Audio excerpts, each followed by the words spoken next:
Welcome back, everyone, to Occult Archives. You know the drill, right? We dig deep into the books that give most people chills just thinking about them. Today, we're cracking open Frank Hamel Human-Animals.pdf, a text that dives headfirst into, well, human-animal transformations. This one's really grabbed your attention, and it's no surprise. I mean, who isn't fascinated by the idea of werewolves and shapeshifters? We're going to explore everything from shapeshifting to familiars and try to understand how people viewed the connection between human and animal souls. So, are you ready to walk on the wild side? Absolutely. Hamill doesn't waste any time jumping right into the deep end. He talks about how widespread these stories and traditions about men and women turning into animals actually are. We're not talking about some niche myth here. This is a global phenomenon. And as you mentioned, there were so many different ways people believed this transformation could happen. Right, the book lays out all these different scenarios. You could just bump into a werewolf, touch something they'd touch, and boom, you're one of them. Almost like catching a magical cold, right? But then there were the more, shall we say, intentional methods, like wearing an animal skin, or using special ointments, or even girdles and straps. And if you wanted to change back, well, sometimes it was as simple as taking off the animal's skin or burning it. But then you've got these almost ritualistic solutions, like shooting the creature right between the eyes with a silver bullet. And not just any silver bullet. Ideally one blessed by St. Hubert himself. Can you imagine the drama? Oh no, my neighbor is a werewolf. Quick, someone find me a blessed silver bullet. But seriously, the consequences of being branded a were-animal were pretty grim. We're talking death sentences and some pretty gruesome tests to prove your innocence before that, like dipping your finger in boiling resin. I think I'd rather take my chances with the werewolf. The really interesting thing is how interconnected these beliefs were. Hamill points out that any wound on the animal form would magically appear on the human body. It's like there was this invisible thread linking the two, something deeper than just a physical change. And here's where things get even more interesting. The book talks about Fraser's theory that witches and were-animals were somehow linked. The idea was that if you burned a bewitched animal, you could force the witch back into their human form. It makes you wonder if there is this underlying fear of anyone or anything that seemed to hold power that could disrupt the natural order. Taking a step back, Hamill also delves into this age-old concept of a constant sum of energy in the universe. It's like a cosmic balancing act, right? Maybe that idea made the concept of endless transformation, of one form flowing into another, a bit more palatable. It suggests that everything is constantly shifting and changing, and nothing is ever truly lost. It's a very different way of looking at the world, and it even extends to how people viewed animals. It wasn't just humans who had souls or spirits. This opened up the possibility that animals had them too. Maybe even a form of immortality tied to this endless transformation. And that brings us to the idea of external souls, both for humans and animals. It's less common, but Hamill argues that this belief that your soul can exist outside your body is key to understanding these transformations. It also ties into the concept of totemism, where a group identifies with a particular animal, seeing it as their ancestor or protector. So let's talk magic, specifically sympathetic magic, the idea that attracts it's like if you could perfectly mimic a wolf's howl and movements, you could somehow tap into its essence. It may not be a literal transformation, but it definitely highlights the power of belief and ritual to shape how we see the world. But not all transformations were intentional. Back in the so-called Dark Ages, involuntary transformation was often seen as a form of divine punishment. It's like you did something wrong and bam, you're turned into an animal as a cosmic slap on the wrist. And this wasn't just a European thing. Many cultures, especially what were considered primitive cultures, believed that if you messed up in your past life, you could be reborn as a lower animal as punishment. And bats, in particular, they often got a bad rap, seen as harboring the souls of the dead or even demons. It's fascinating how much emphasis was placed on animals as vessels for the human soul. In some societies, people even believed they could choose what animal they would become after death. Hamill gives this example from the Solomon Islands, where a dying man tells his family, "Hey, I'm coming back as a parrot." Talk about detailed reincarnation plans. It just shows you how strong this belief was. There are so many other examples, too, like the superstition about a cat jumping over a corpse and the soul transferring. It speaks to this primal understanding, or maybe fear, of unseen forces, doesn't it? And sometimes, transformation was a very specific punishment for serious crimes, like killing a holy figure or practicing human sacrifice. But here's the thing. Even if someone was turned into an animal as punishment, people were still hesitant to harm that animal. It was like, what if that's my uncle trapped in a bear? Talk about complicated family reunions. It's like this really tangled web of beliefs, right? You wouldn't Yeah. hurt your own tribe's soul animal, but you might consider taking a swing at one from a rival tribe. And then there's the question of what happens to the soul animal after death. Does the soul move on to another animal? Does it finally get released? So many unanswered questions. The idea of animal doubles is fascinating too. These were soul animals that could wander around while the human half was just going about their day. Hamel suggests that this might be where stories of vampires and werewolves originated. Like, what if your neighbor's soul was out there terrorizing the village while he seemed perfectly normal at home? And then there are these really creepy beliefs like Lamboyo, where only the internal organs of a person transform into animal shapes. So you'd have these deformed creatures with human-like aggression running around. Not exactly your cuddly, friendly neighborhood animal. On the other hand, the myth of Tanawana is a bit more peaceful. It's like this divine essence that allows for a smooth exchange between human and animal souls, especially while you're sleeping. It suggests a much more harmonious connection between the two. The amazing thing is that even in what were considered enlightened times, people still reported psychic experiences involving animals. It's like this deep connection persists no matter how rational we think we've become. Yeah, let's focus on werewolves specifically, or as Hamel calls them, were-animals. The word were comes from the old word for man, which highlights the human element within this transformation. And once transformed, they were believed to possess all these incredible animal powers, super strength, agility, and ferocity. But Hamel makes an important point. Back in medieval times, becoming a were-animal wasn't always seen as a bad thing. Some primitive cultures even saw it as a privilege, a symbol of their closeness to nature and the animal world. That's a really important distinction. While European folklore focuses on the monstrous aspect of werewolves, other cultures viewed them in a more complex light, perhaps even as sacred beings. But the book also explores lycanthropy as a real psychological condition where people genuinely believe they were animals, usually wolves. The symptoms described are quite disturbing: extreme restlessness, anxiety, the sudden onset of animal instincts, and this overwhelming strength and urge to kill, especially for those who believe they were carnivorous animals. And physically, they were said to transform into these animalistic figures, sometimes with their human eyes remaining unchanged. Imagine the terror of seeing your friend turn into a wolf, but with their human eyes staring back at you. Back in 1579, Werius actually categorized lycanthropy as a disease. Even Arabic scholars had terms for it. The remedies suggested back then, good food, hygiene, and treatments for melancholy show how people were trying to understand this phenomenon through the lens of their medical knowledge. It's here that we start to see the classic werewolf story take shape. The haunting howls, the wild hunts through the forest, the brutal killings. Hamel even mentions some beliefs where werewolves would perform rituals, numbing their victims, eating their livers, and then meticulously putting the bodies back together. It's pretty gruesome stuff. And the transformation back to human form wasn't exactly pleasant either. Imagine waking up with excruciating pain, intense thirst, and all the wounds from your nightly rampage. It really highlights the dark side of this supposed madness.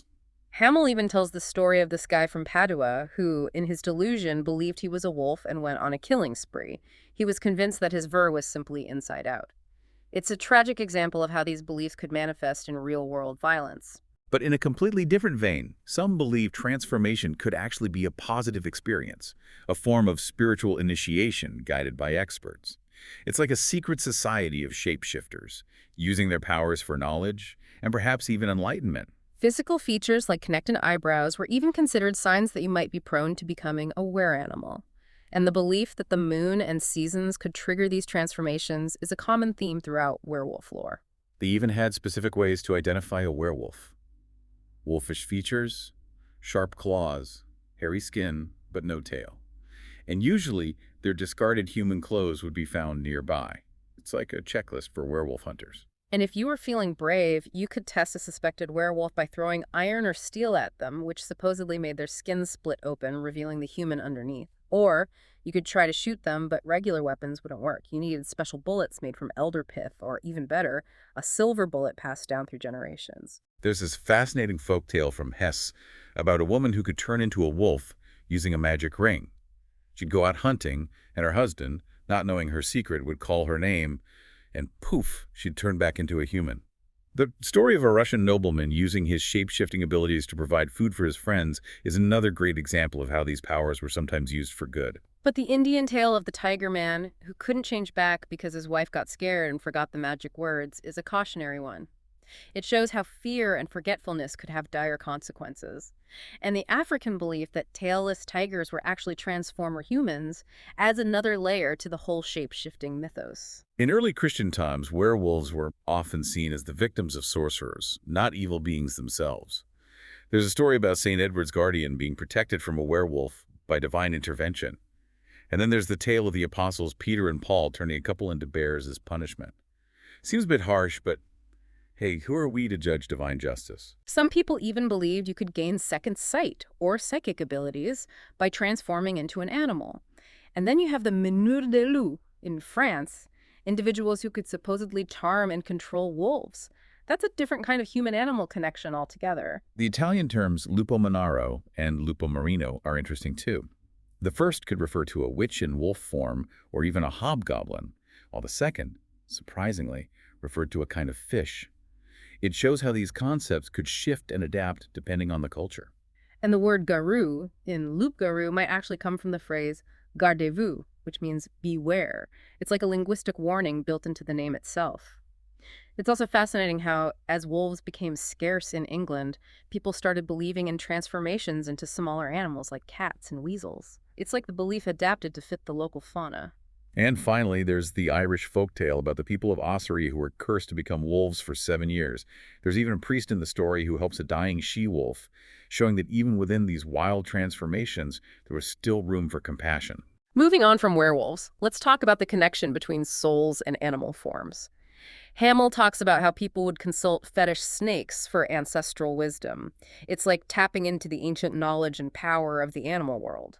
The idea of having a direct lineage with a specific animal, like the Muri tribe and deer, or the Bekongs and bear cats, really emphasizes this totemic connection.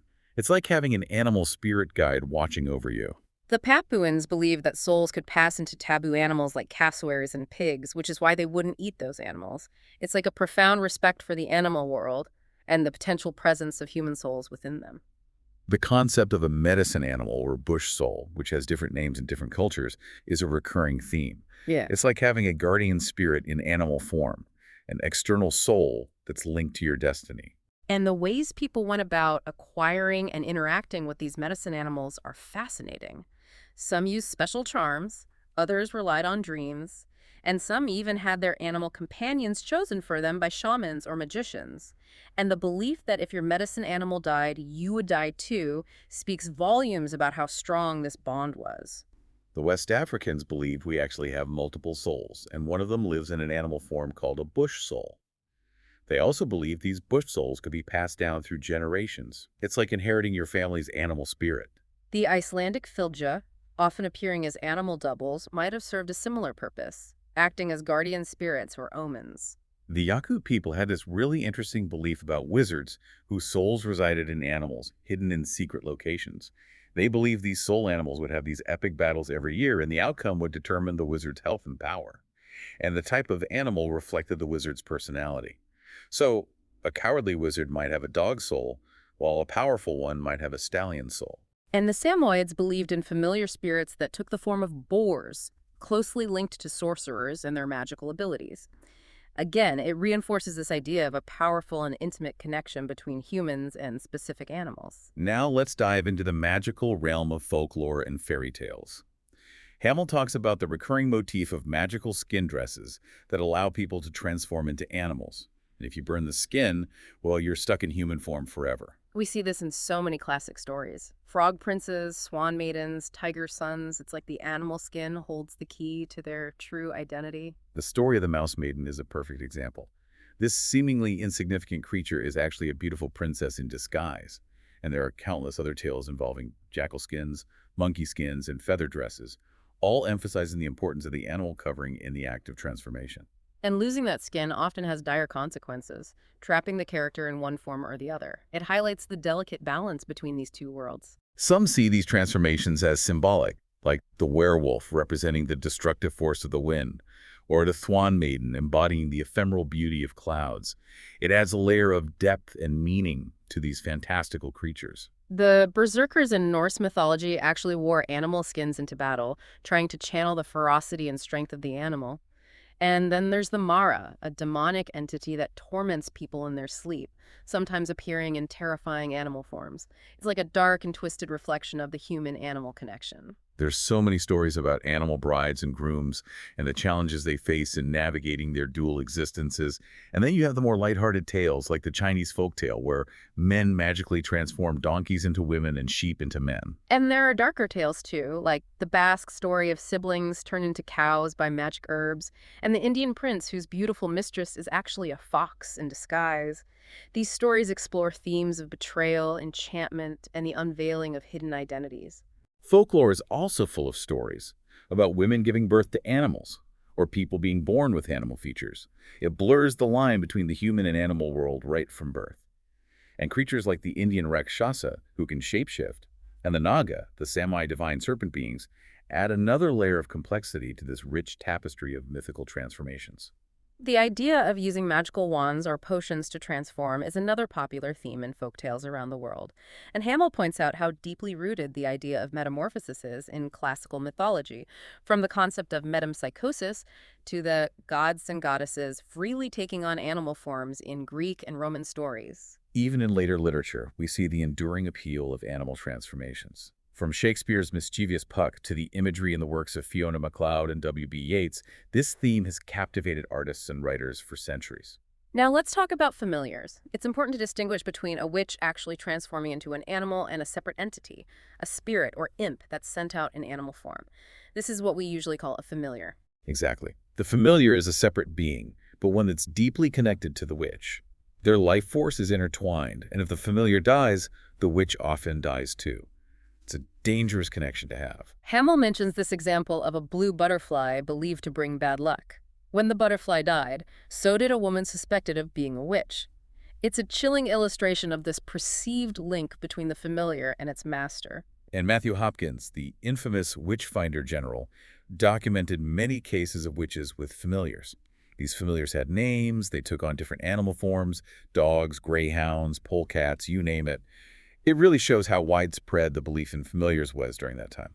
We find more examples in the text, familiars appearing as hares or rat-like creatures carrying out the evil bidding of their witch masters. And the confessions extracted from accused witches often involve stories about their imps and the harm they caused. Some familiars were believed to be incredibly resilient, almost impossible to kill. There's this strange story about a man named Goff who encountered rabbit-like imps that could withstand beatings and drowning. That's like they were more than just ordinary animals. Hamel details the specific familiars associated with the witch Margaret Flower and their roles in causing harm. And then there's the terrifying account of Anne Baker's vision of a crow acting as a death omen. These stories really paint a dark picture of the power and potential malevolence of familiars. The case of Joan Willamott's spirit, Pretty, and the idea of imbuing others with spirits further highlight the strange and often disturbing beliefs surrounding familiars. And then you have the story of a familiar that attached itself to a man's back and had to be strangled off. Talk about a creepy hitchhiker. As we wrap things up, let's talk about some of the other fascinating stories and theories in Hamel's book. There are tales of phantom animals appearing around death, or those linked to certain individuals like the phantom huntsman or the ghostly coach. It's like the animal world bleeding into our own, but in a spectral, uncanny way. The legend of the Lambton worm, a creature born from a curse and a monstrous transformation, is a classic example of folklore explaining misfortune and reinforcing moral lessons. And the many tales of people being punished by being turned into animals, like Lady Howard becoming a hound, show how these transformations could be seen as both a punishment and a reflection of one's inner nature. Then there are the folk beliefs that the souls of the dead can inhabit animal forms, like in the story of Rooney and the seal. It keeps with this idea that the connection between humans and animals can transcend even death itself. And the occasional accounts of people born with animal features suggest a kind of blurring between the two realms from the very beginning of life. Hamel even mentions that some occultists claim to see witches' familiars not as whole animals, but as fragmented animal elements. It's like these ancient beliefs continue to evolve and find new forms of expression. And the presence of transformation stories in cultures as diverse as the Eskimos and the Arabian Nights shows just how universal these themes are. Even Hans Christian Andersen's The Wild Swans, with its transformed princes, fits into this broader narrative. And the Chippewa legend of the hunter's son who turns into a robin is a more melancholic take on transformation, representing a permanent connection to the natural world. To explain all of this, Hamel offers a few interesting theories. Dacier suggests that some animal apparitions might be posthumous animality, basically the spirits of dead humans manifesting in animal form. It's a unique blend of occultism and a search for rational explanation. The ancient yogis believed that the mind could actually enter other bodies through meditation, suggesting a conscious form of shapeshifting. It's like an ancient form of astral projection, where your consciousness transcends the limitations of your physical body. And then there are the more esoteric occult theories involving electromagnetic bodies and soul forces that need to manifest in physical forms. It's like a more complex, energetic explanation for why these transformations might occur. So, after delving into the depths of human animals, we see this incredible diversity of beliefs surrounding human animal transformations. From magic rituals and divine punishments to the idea of external souls and even early attempts to understand psychological conditions, these sources offer a fascinating window into how different cultures have viewed the relationship between humans and the animal world. The sheer number of transformations, the bizarre details and consequences, and the recurring themes across cultures all point to a deep-seated fascination with our connection to the animal kingdom. I hope this deep dive has shed some light on the key ideas in this book and maybe even made you think about these ancient beliefs in a new way. What resonated most with you? What new questions have come up? Take another look at human animals and explore some of the related myths and legends. You might be surprised by what you discover.